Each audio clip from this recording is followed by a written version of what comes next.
Coming up, a sci-fi riff on the Canterbury Tales. A massacre, a journal, and something not quite dead. Plus, our distraction of the week. I'm Mel. I'm Dave. This is the Library of Lost Time. One of my favorite books that I've read for strong sense of place is Spoonbenders by Daryl Gregory.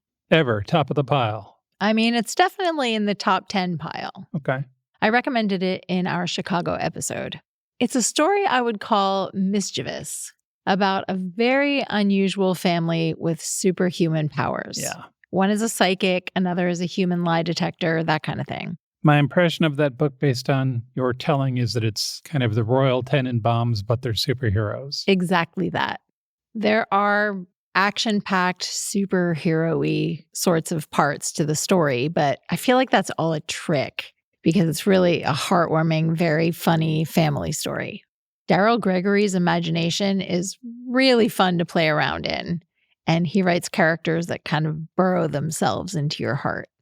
And all this time, I've kind of thought that this book and its author were unsung heroes. Oh, you were alone on the Spoonbenders train. Yeah. Okay. And then I went poking around his website, and it turns out lots of people are aware of how awesome he is, and he has many books in his back catalog. He's been nominated for all of the big sci-fi awards. He won the Shirley Jackson Award, and his books have appeared on Best Fiction lists from NPR, Kirkus, Publishers Weekly, and The Washington Post. Sounds like he's doing okay. He's doing great. Yeah. And he has a new book coming out. Okay.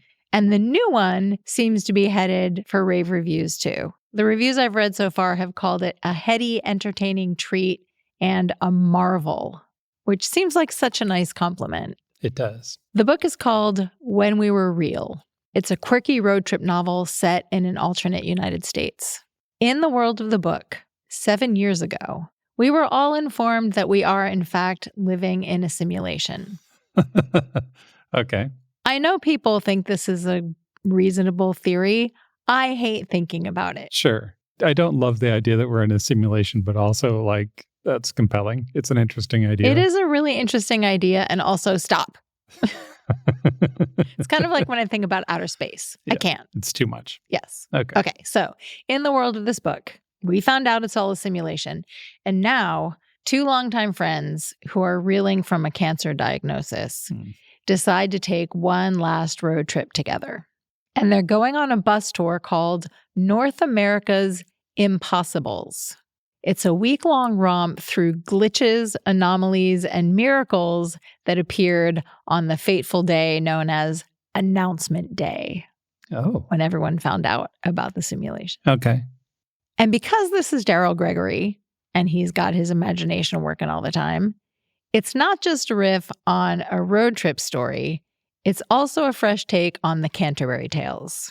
So the other passengers are a motley crew that includes 2 nuns and a rabbi, a professor who ran from a murder scene, a pregnant influencer on a quest to make her child famous, someone referred to in the first chapter as just the reader, and it goes on from there.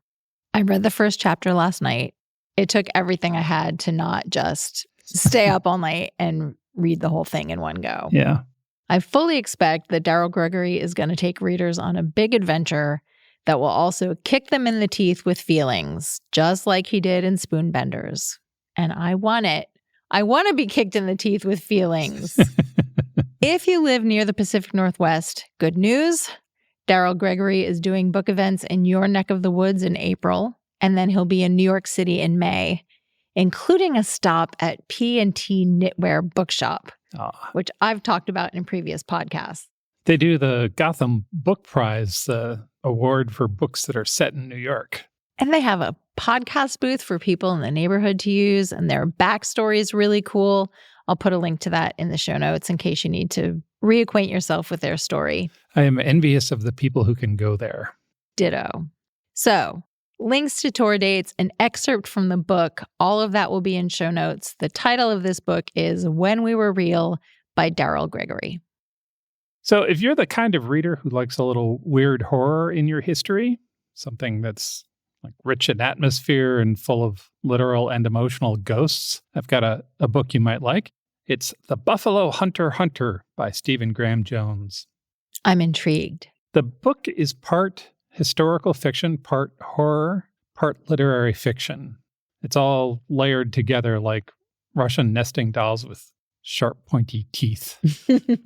It kicks off with a university lecturer. He's on the verge of losing his job. His career is just about to fall apart when he comes across an old bound journal in the wall of a parsonage that's being renovated. Stop it. It's going... Yep. The journal is 100 years old, and it's got a creepy confession from a Lutheran pastor. And from there, the story jumps back to 1912, and we're told a story by two different characters. The history there starts with a massacre of Native Americans that almost everybody has forgotten since. There are vampires on the frontier with strange and terrifying abilities. They are the Buffalo Hunters of the stories, and things get bloody. The book was written by Stephen Graham Jones. He's both a member of the Blackfeet tribe and a professor of English at the University of Colorado. His books frequently explore Indigenous identity, but he also usually writes what I would think of as genre fiction.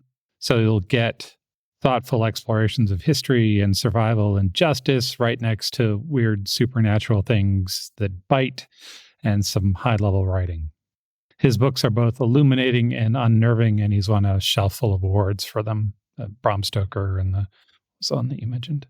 Shirley Jackson. Yes, the Bram Stoker and the Shirley Jackson among them. The Buffalo Hunter is smart and intense and occasionally darkly funny. It's the kind of book that expects you to keep up, but if you do, you'll be rewarded with a story that is strange and fierce. It kind of reminds me of The Historian by Elizabeth Kostova, with its sort of layered storytelling and its vampire hunting and its cultural references, but just transplanted out to the American West. If that sounds like your thing, you might It does. You might want to check it out. It's The Buffalo Hunter by Stephen Graham Jones. And now our distraction of the week. Earlier this year, I read 5 words that captured my attention. Oh. The Witches of Scotland Tartan. That is kind of a compelling phrase, isn't it? Mm-hmm. 3 things I love: Scotland, witches, and plaid all in one place. Yeah. And then I saw a sample of it, of the tartan. Okay. It's got a black background with wide gray stripes and narrow bands of red and pink. And I was instantly smitten and began frantically looking for where I could buy a pleated skirt as soon as possible. Sure. And that's when I learned this plaid is even more badass than it looks. How so? The tartan is part of the Witches of Scotland project. That's a campaign that launched on International Women's Day in 2020. There are 2 women behind it, a lawyer named Claire Mitchell and the writer Zoe Venditazzi. They're on a mission for justice for victims of Scotland's Witchcraft Act. Oh. Between 1563 and 1736, thousands of people, 85% of them were women, were convicted of witchcraft and executed in Scotland. Mitchell and Venditazzi have 3 goals: an apology, a legal pardon, and a national monument for the 2,500 victims of the Witchcraft Act. To that end, they've been making the Witches of Scotland podcast since 2020, which means I have 5 years of back podcasts to listen to. Yeah. In each episode, they explore stories from the Scottish witch hunts with historians, writers, artists, and legal experts from around the world. They've also got a book coming out in September. It's called How to Kill a Witch: The Patriarchy's Guide to Silencing Women. It's available for pre-order now. I smashed that button in a nanosecond. They've been successful so far. In 2022, they achieved one of their goals. Scotland's First Minister, Nicola Sturgeon, formally apologised. And so today, on International Women's Day, as First Minister on behalf of the Scottish Government, I am choosing to acknowledge that egregious historic injustice and extend a formal posthumous apology to all those accused, convicted, vilified or executed under the Witchcraft Act 1563. Now, some will ask why... The Church of Scotland also apologised for its role in the witch hunts. But the question of a physical monument to the victims was challenging for the founders. What kind of memorial should they create, and where should it be located? While they were attending an exhibit about tartan at a museum, they had a flash of inspiration, and they decided to make a new tartan to honor the victims. Every element of this plaid design is imbued with meaning. The black and gray represent the dark times of that period and the ashes of the people who were burned. The red represents the victim's blood, and the pink signifies the tape that was used to bind legal documents back then and now. The thread counts mean something too. The large black squares of the plaid are made from 173 threads. That's the number of years the law was in effect. The thinner lines have either 15 or 17 threads.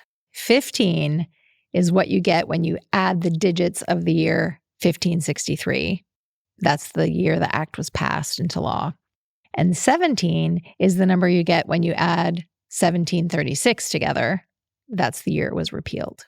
And then the red and pink stripes are repeated 3 times to represent the campaign's 3 goals. Claire Mitchell, one of the founders, said she loved creating it because as a woman who always speaks her mind, she's pretty sure she would have been one of the people targeted by the law. Whenever I read about witch persecution, it always strikes me that they would target exactly the kind of women that I like hanging around. Mm-hmm. Outspoken and different ideas and on the periphery of the society itself. Cool women, basically. Yeah, basically. Yeah. In February this year, the design was officially registered with the Scottish Register of Tartans. Oh, who knew there was such a thing? Right? Yeah. Apparently, anyone can make a tartan and register it, and then it's out in the world. The plan is to start making kilts from this tartan in May. Part of the proceeds will go to charity, and everyone who wears it will be part of a living memorial to the victims of the Witchcraft Act. That's really nice. Visit strongsenseofplace.com/library for more on the books we talked about today and details about how to get your hands on the fabulously witchy and very meaningful tartan. Thanks for joining us in the Library of Lost Time. Remember to visit your local library and your independent bookstore to lose some time yourself. Stay curious. We'll talk to you soon.